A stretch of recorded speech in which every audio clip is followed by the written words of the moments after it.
No dia em que anunciou a convocação de uma audiência entre o governo e o Congresso para amenizar a crise entre os poderes, o ministro Alexandre de Moraes participou do Fórum de Lisboa, direto para Portugal, com o nosso correspondente Luca Bassani, microfone Jovem Pan Europa. Luca, quais os destaques das falas do magistrado hoje na Europa? Bem-vindo, boa noite, bom trabalho, Luca.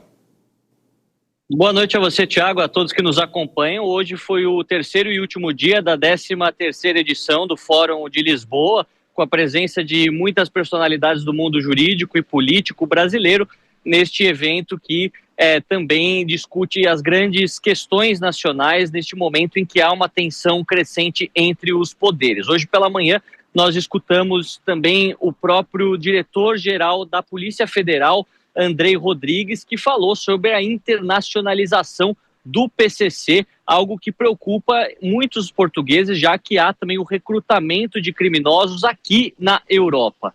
Outras falas importantes, elas vão exatamente naquilo que você trouxe. O ministro Alexandre de Moraes, mais uma vez, falando sobre a regulação das Big Techs e o papel das mídias sociais em um país com o sistema democrático como o Brasil. Durante a sua apresentação, o ministro apresentou uma série de postagens na internet que, segundo ele, violam qualquer tipo de preceito da liberdade de expressão, exatamente por serem racistas, homofóbicos ou até mesmo preconceituosos em outros níveis.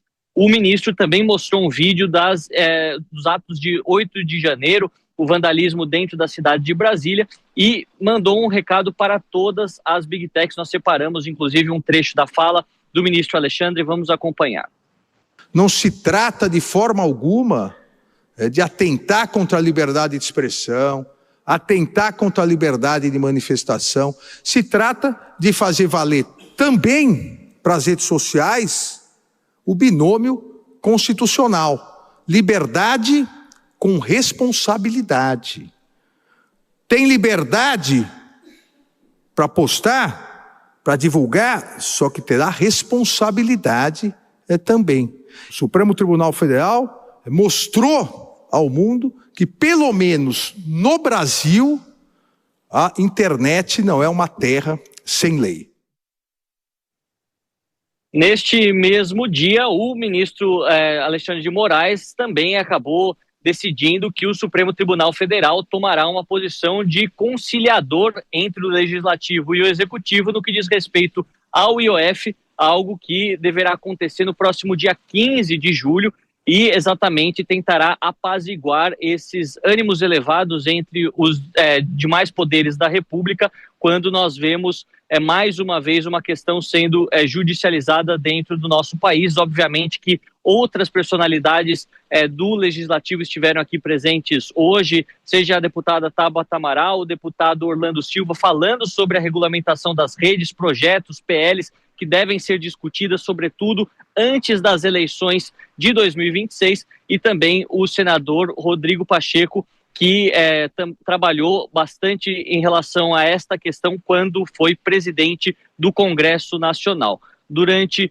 os próximos dias, provavelmente estes assuntos tratados aqui em Portugal serão retomados em Brasília, obviamente com várias decisões sendo esperadas, não só no que diz respeito ao IOF, as medidas impositivas, a constitucionalidade delas, algo que será tratado pelo ministro Flávio Dino, mas também outros embates que deverão pautar toda a questão da política nacional até a eleição de 2026, Thiago.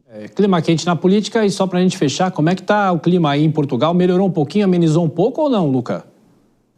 Melhorou um pouco, ao contrário da semana passada, que ficou sempre acima dos 33, perto dos 35 graus. Hoje, pela média durante o dia, 28 graus, 27 graus, nada que um brasileiro não consiga suportar, mas lembrando sempre que o problema da Europa são as casas, né? As casas são feitas para o frio, aqui em Portugal, diferentemente da Alemanha, mas ainda é mais difícil aguentar o calor aqui do que aguentar no Brasil, por não termos ar-condicionado forte em todos os estabelecimentos, como encontramos na América do Sul. É isso. Luca Bassani, nosso microfone Jovem Pan na Europa, sempre atento. Bom fim de semana para você, a gente volta a se falar. Vou chamar os nossos comentaristas Dora Kramer e Acácio Miranda aqui com a gente. Dora, bem-vinda, boa noite. Essa decisão do ministro Alexandre de Moraes, que mobilizou o dia, daqui a pouquinho a gente vai falar sobre a reação do Congresso e também a reação do governo, mas será que essa decisão, ele pega a bola para ele, tenta acalmar, esfriar a situação, amenizar o que vem acontecendo de atrito entre os poderes, e é saber se isso vai dar resultado, não é, Dora? Boa noite, Tiago, boa noite, Acácio, boa noite a todos. Pois é, eu acho que é claro que uma proposta de conciliação sempre distensiona os ânimos, né? Tanto é que as duas partes, a gente vai falar disso daqui a pouco, mas reagiram bem, receberam bem essa notícia, que foi, na verdade, no geral, bem recebida. Mas tem um outro lado dessa história, né? Essa é uma questão que está na justiça, mas ela é de natureza política. Então, eu tenho 2 pontos. Primeiro ponto, essa história do Supremo Tribunal Federal se apresentar como poder moderador, não é a primeira vez, eu acho institucionalmente esquisito, para dizer o mínimo, né? E outra parte é que uma questão de natureza política que está na justiça, quando essa questão precisa ser resolvida pelo tribunal, é porque fracassaram os políticos, fracassou aquela arte, aquela atividade fim da política, que é a construção de consensos no meio do dissenso. Isso fracassou. Então, para mim, isso é o que se desvela daí, além, sabe, da própria decisão, que isso está muito aparente, mas eu acho interessante trazer essa parte, esse lado, que em geral as pessoas não prestam muita atenção, né? Quer dizer, os políticos, várias coisas desse país, várias situações bem mais complicadas que essas, e eu vou citar a transição democrática, a sucessão do Tancredo Neves, que caiu doente na véspera da posse, o encaminhamento de 2 processos de impeachment contra presidentes, e tudo isso aconteceu sem que o mundo acabasse, e foi resolvido na política. Este caminho hoje parece interditado. Enquanto a Dora falava, o Acácio concordava sobre a moderação ou a mediação da Justiça. Recentemente nós tivemos essa mediação, essa tentativa de conciliação, quando se falou sobre as emendas. E nesse caso, Acácio Miranda, o Supremo pode fazer o quê? Qual é a mediação? Porque daqui a pouquinho a gente vai falar também que todos os decretos em relação ao IOF foram suspensos pelo ministro Alexandre de Moraes. Bem-vindo, Acácio. Boa noite, Tiago. Boa noite, Dora. E boa noite especial à nossa audiência. Tiago, a gente não pode confundir poder moderador, que a Dora bem disse, que não é função institucional do Supremo Tribunal Federal, com conciliação.